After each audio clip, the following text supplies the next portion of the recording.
True FM, dito tayo sa totoo, kapatid! Midweek Wednesday! Nako naman! Diba ang sarap-sarap? Ang sarap ng feeling, lalo na kung kasasahod kahapon. Kumusta po ba ang inyong kinakain ngayon? Mas masarap ba ng bahagya? Mapapagbigyan ba ang iyong kagustuhan na matikman naman yung medyo malasa-lasa rin ang presyo na titikman mo lang naman eh. Pero pwede rin namang i-share sa mga kaibigan mo. Ayan, pwedeng i-share lalong-lalo na sa pamilya mo o kaya naman quick date lang with your jowa later. Ayan, sige, at least may mga plano, no? Pero wag masyadong wag masyadong lavish, wag masyadong labis-labis. Ang mga gastusan dahil merong mga babayarin na baka nakakalimutan po ninyo. And speaking of babayarin, syempre, eto na nga, pera na lang din pinag-uusapan natin. Dahil nga po kasama nyo na ang inyong Kuya Poy, ang inyong Gwapopoy dito sa H2H Heart to Heart, ay hindi lamang naman po tayo magkakwentuhan, hindi lang naman po tayo magpapayuhan, o hindi lang tayo magbibigayan ng mga astig advice natin. Meron din po kaming pamimigay na 250 pesos cash sa pagtatapos ng ating programa. Yan. Kaya dyan lamang po kayo ha. At syempre, nako, yung love question of the day natin, kailangan naman pinag-iisipan nyo na rin o kaya naman ay nagko-contribute na kayo. Dahil ito sasabihin ko na ulit, ang ating love question of the day. Tama bang alamin ang mga nakarelasyon ng jowa mo? O tama bang kilalanin pa ang mga nakarelasyon ng jowa mo? Ayan. So bago ba ako, Jeff, sino ba naging jowa mo? Yan yung mga ganun ko yung mukha mo eh. O kaya, uy, walang sino ha. Sige, sino-sino? Ang dami, ang pogi eh. Di ba yung mga ganyan tanungan, kapag ka mag-on na nga kayo ng jowa mo, tama ba na tanungin pa, alamin pa, sino ba mga naging jowa mo before me? Ikaw, komportable ka ba sinasagot ang mga tanong na yon? Komportable ka ba? O gusto mo ba? Kapag ka syempre bago yung jowa mo, di ba? Sino ba naging boyfriend mo dati? Yan. Sino ba naging girlfriend mo dati?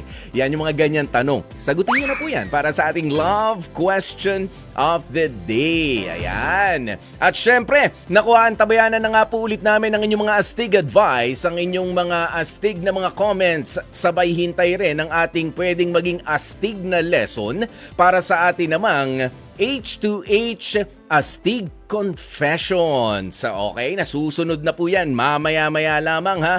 Kaya sa ngayon, ang panawagan namin, i-follow na nga po kami sa iba't ibang mga pamamaraan sa social media muna natin. At Radyo 5 True FM. One word po yan, walang space. At Radyo 5 True FM. Hanapin po kami sa YouTube. Ayan, sa Facebook page natin, sa Instagram, TikTok, sa Threads o kaya naman doon sa X na dating Twitter. At Radyo 5 True FM. At sa ngayon nga, sige na please, i-share nyo na. Naninikluhod na po ako sa inyong harap.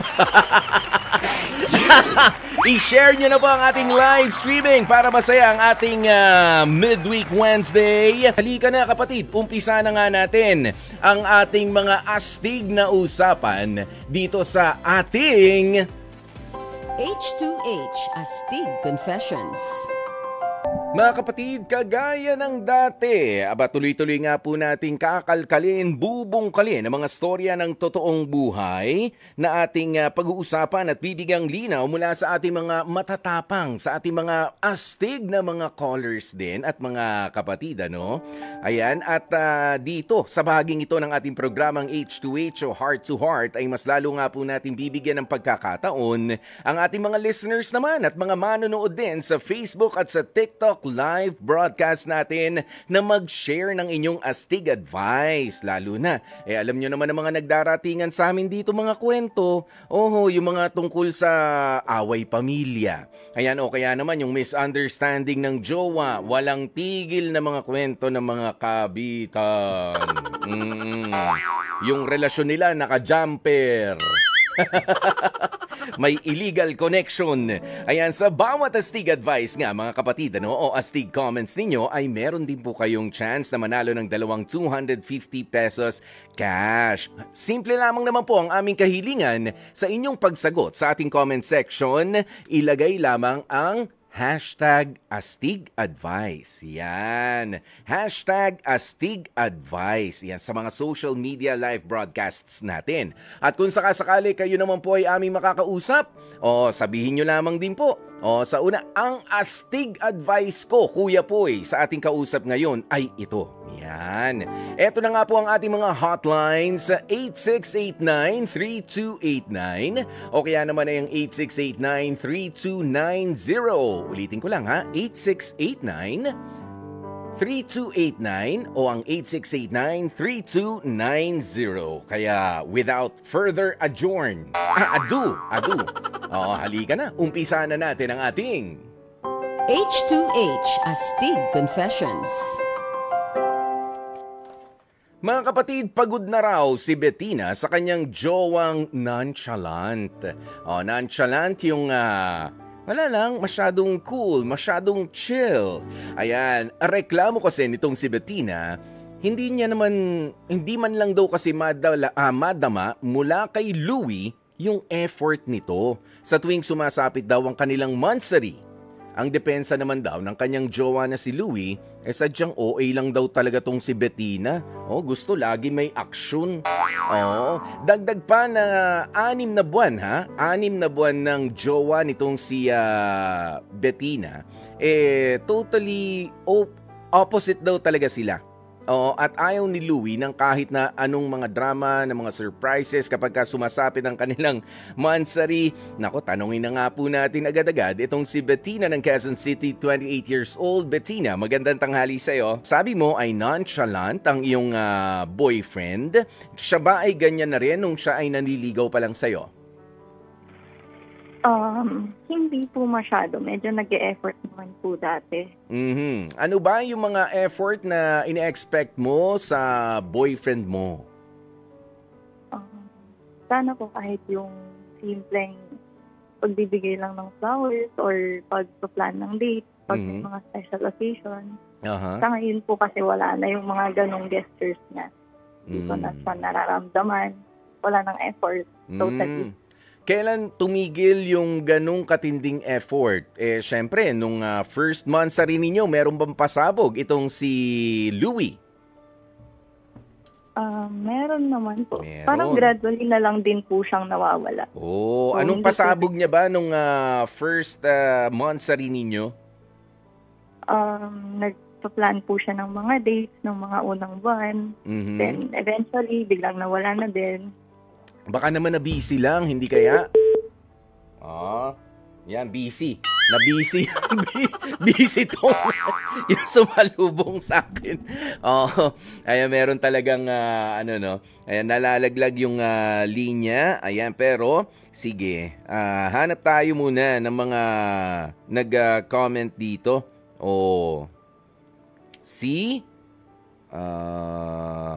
Nandiyan na ba ulit? Ayan, habang tinatawagan ulit, So, ganyan naman talaga, di ba, sa isang relationship. Ngayon, ang gusto ko malaman kay Bettina, yan, sige, nandiyan na. Bettina. Yes po. Pang-ilan na ba na naging jowa mo itong si Louie?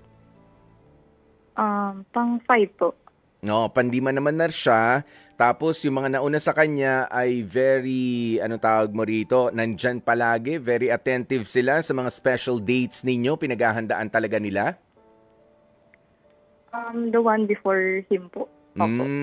Hindi kaya ikaw naman ay nagiging medyo unfair dito kaya Louie dahil kinukumpara mo siya doon sa naunang karelasyon mo?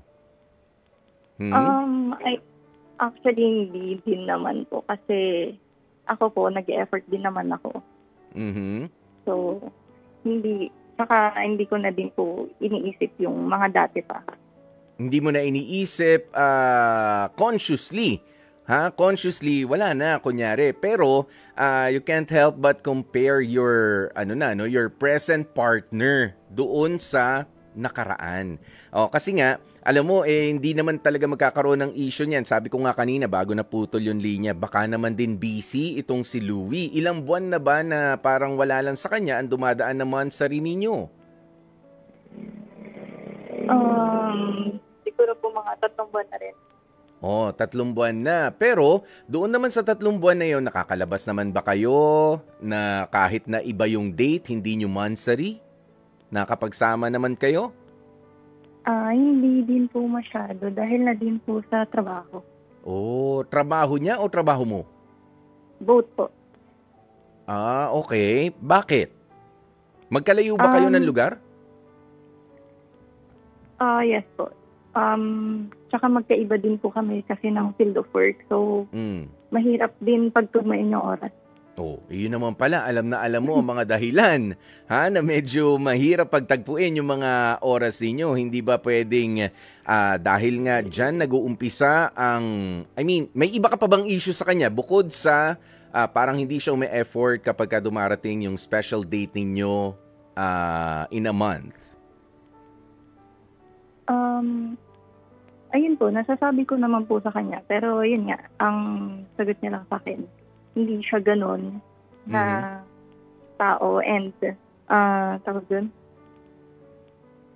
parang nasasabihan ako sensitive, ganun. Sensitive? Pag binibring up ko. Masyado ka raw maramdamin, tama ba? Yes. Oo. Alam mo kasi, pwede rin kasi pakinggan mo siya, at sigurado nakikinig din naman siya sa'yo. Ayan, magtagpo nga kayo sa gitna. Okay? Kasi meron talaga mga tao na baka mahirap para sa kanila. Ito naman, kuusap pa tayo Hindi, naaano talaga yung line niya. Well, ang gusto ko lang naman sabihin dito, Bettina, meron kasi talaga mga tao na hindi... na talagang medyo nahihirapan, lalo na sabi mo magkaiba yung field of work ninyo, magkaiba yung oras ng trabaho ninyo, baka yung proximity rin, yung layo ninyo sa isa't isa ay talagang nagre-require ng preparasyon o talaga bang kailangang i-celebrate on a monthly basis ang monthsary? Well, nangangalahating taon na kayo. Siguro naman baka pwede every other month pwedeng kahit na hindi sumakto doon sa date kasi minsan nagiging it's cute. Okay, it's fine na meron kayong monthsary pero yan ay gusto mo. Monthsary celebration, yan yung gusto mo. Pero ngayon kasi ay nasa relationship ka na, dalawa na kayo dyan. Yan ba ay gusto mo lang o gusto rin nitong si Louie ang pinili mong makarelasyon? Sana hindi naman din sukatin natin ang mga partner natin dahil sa hindi niya ako mahal kasi hindi kami nakapag-celebrate ng monthsary namin last September. Tapos ngayong October, Kuya Poy, hindi na naman yata kami makapag-celebrate kasi ganito. Yung mga ganyan, wag niyong sukatin yung pagmamahal nila doon. Okay, sige, Bettina. Yes po. Yan. Sige, ganito. Ikaw ang may gusto na mag-celebrate kayo every month ng inyong special date. Tama?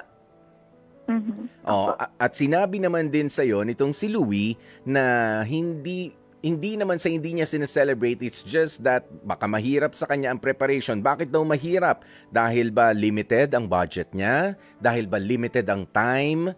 Dahil magkaiba nga kayo ng trabaho? Napakinggan mo ba yun sa kanya? Parang it's just not my thing. Ganun lang po yung rason na nakukuha.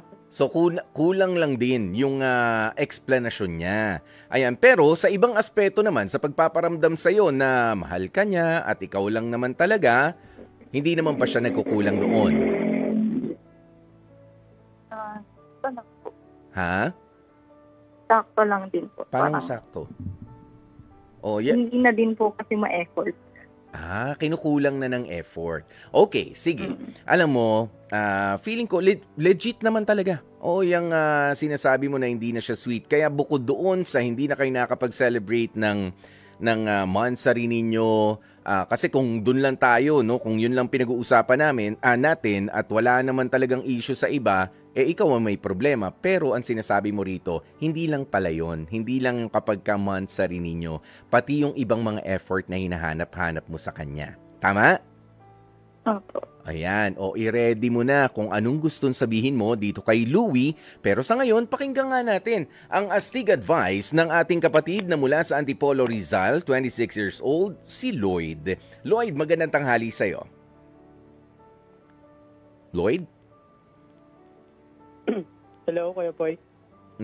Ayan, Lloyd. Ano bang astig advice mo para dito kay Bettina at kay Louie? Kay Bettina at kay Louie, advice ko lang Kuya Poy siguro. And communication is the key. Kung si Bettina siguro parang siya na kasi yung nahihirapan. Siya na yung mag-open up dun kay Louie na pag-usapan niya yung parang problem niya na parang nagiging wala ng effort or di na sila nakikita. Parang si Bettina kasi sweet, parang sweet sila or lagi nagkikita, lagi nag-celebrate. Baka yun yung kailangan pag-usapan. Kailangan lang siguro i-open up kay Louie para, siguro mag-a-adjust si Louie or kung hindi na talaga, baka, ayun po. Kung hindi na talaga, wala nang effort, para hindi ka na mahirapan na magpilit ng effort, bumitaw ka na. Tama ba, Louie? Ganun ba yun? Ay, tama ba, Lloyd? Opo, kaysa po yung nahihirapan pa si Bettina. Kaysa naghahanapan pa ng mga effort. Maraming salamat, Lloyd. Okay, Bettina, narinig mo yung sinabi na yan ni Lloyd? Yes po. Mas marami na ba yung paghahanap mo ng effort mula kay Louie kaysa doon sa pagbibigay niya ng mga natural lang na ibinibigay niya? Mas lamang na ba na parang dami ng kulang kaysa doon naman sa kilig? Opo, parang ganun lang. Okay. Sabi ko sa iyo kanina, i-ready mo na ang lahat ng mga gusto mong sabihin para sa boyfriend mo na si Louie.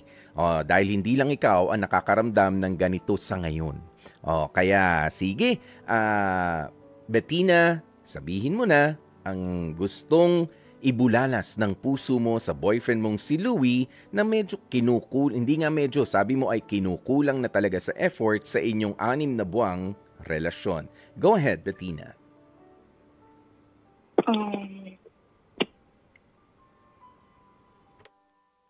Siguro po, kausapin mo si Louie. Sabi mo, Louie. Yan. Go.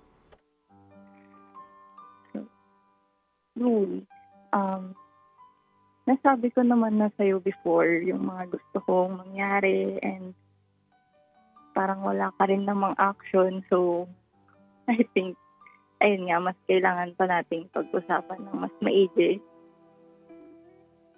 And hindi ko din naman yun magagawa ng ako lang. Ayun nga, it takes two to tango. So, hindi lang dapat din ako. Dapat ikaw din. Ayun lang po. Yan. Kaya sa ngayon, pwede namang umiyak ka lang, Bettina. Pero dapat, syempre, meron tayong lesson na makuha dito.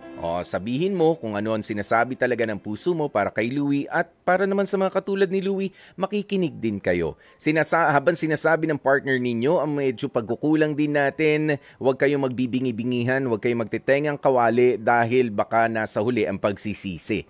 Okay? Kung tinatamad lang kayo, o kaya naman ay hindi nyo na talaga gusto pala yung partner ninyo, na bago-bago pa rin naman, relatively new ang relationship ninyo, magpaalam na rin kayo na maayos. May respeto kayong lumapit, dapat may respeto rin kayong umalis na. Hindi yung, ay may tricycle. Hindi yung kayo ay wala nang karespeto at bahala ka na. Basta hindi na ako magpaparamdam, hindi na ako mag-e-effort. Ikaw na lang makipag-break sa akin. Huwag ganun. Kung feel nyo, huwag na ituloy, kayo na mismo ang lumapit and respectfully magpaalam. Maraming salamat sa iyo, Bettina, sa iyong pagiging brave sa pag-share ng iyong H2H Astig Confessions for today. At syempre, meron nga po tayong mga kapatid na dalawang mabibiyayaan ng 250 pesos cash. Unang-una si Lloyd ng Antipolo, ang nakausap natin kanina. Congratulations to you, Lloyd. At ito si Kapanalig FB account. Ayan, yan po ang pangalan niya pero na-PM na natin, ano? Kapanalig FB account. Yun ang pangalan niya. Congratulations sa inyong dalawa. 12:35 na ha, mga kapatid. Yan po ang ating tamang oras. Pero syempre, ang aming pong paalaala naman sa inyo ha, kapag ganito mga astig na mga usapan natin, kailangan astig na astig din po kayo sa pagsuporta naman sa ating programang H2H dahil sila ay hindi rin nawawala sa pagsuporta sa atin. Love Question of the Day. Kapatid, tama nga bang alamin o kilalanin pa ang mga nakarelasyon ng jowa mo? Oy, nako. Eto na nga po ang inyong mga kasagutan. Sabi ni Lance Abelion, for me, Kuya Poy, hindi na. Kasi hindi naman na mahalaga yung nakaraan. Ang mahalaga ay yung kasalukuyan kasama ang minamahal na ngayon. Yan. Okay, eto naman. Sabi ni Elmer Buwan, para sa akin, hindi na kailangan na alamin pa ha kung ilan ang mga naging karelasyon ng dati mong partner kasi nakaraan na po yun eh. Ang mahalaga yung nagkakaunawaan naman na po kayong dalawa ngayon. Ayan, sabi ni Vanessa Isa, for me hindi na po. Kasi past na nga yun. Wala naman na mababago kahit malaman ko na ako naman na ang girlfriend ngayon. Ito, sabi naman ni Wilden New Ramirez, for me, hindi ko na gusto makilala pa kasi masasaktan ka lang eh. Lalo na sa katulad ko, selosa. Selosa si Wilbert. Di ba nga? Pero kung ano pa man ang inyong mga kasagutan, naku, ang gaganda po ng sagot ninyo ha mga kapatid. Mamaya, pagkatapos ng ating programa, i-review ninyo ang gaganda ng mga sagot ng mga kapatid natin. Thank you so very much. Tama nga bang alamin o kilalanin pa ang mga nakarelasyon ng jowa mo? Basta, yun nga, ang importante, ang point is, magtatanong ka. Baka naman hindi ka ready sa mga sagot. Yan naman po ang pinupunto ko sa mga may hilig magtanong, magkalkal na nakaraan.